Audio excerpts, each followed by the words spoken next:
দেখেন কি অবস্থা, কি পরিমাণ রুলিং হচ্ছে। আমরা এখানকার বাধা রাখছি বাট এতটা পরিমাণে রুলিং হচ্ছে বলার ভাষার বাইরে।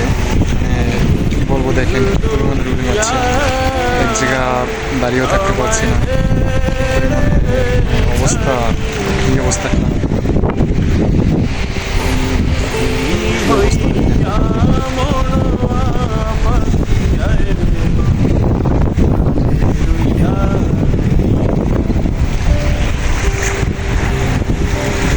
কি অবস্থা, সাগরের কি অবস্থা। আমার লাইফ ফার্স্ট আমি এখানে আসছি চাকরিতে আসার পরে এই লাইফ ফার্স্টের যে রুলিং দেখতে পাচ্ছি। আবহাওয়া খারাপ বিধায় এই জন্য এই রুলিংটা দেখা যাচ্ছে।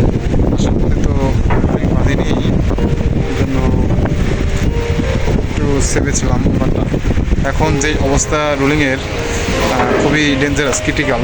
তো দেখি এই সাইডে কি অবস্থা, রাস্তার এই পাশে, মানে বাটটা আমাদের এই পাশে অবস্থা অনেক খারাপ।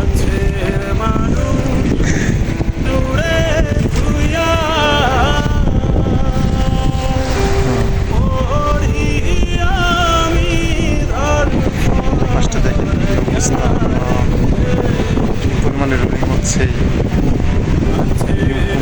রোলিং আমি কখনো দেখিনি, রোলিং নাকি একটু বেশি। তো এই যে রুলিং হচ্ছে, এই রুলিংয়েরই সইতে পারতেছে না। আমার এতটা পরিমাণে মাথা বিষ করতেছে, মাথা যন্ত্রণা করতেছে।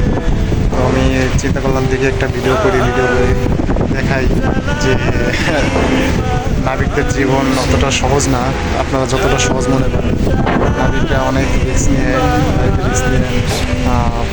চট্টগ্রাম আসে কাজকাম করতে। যাক, আপনারা এটা তো বুঝবেন না, দেখেন কি অবস্থা।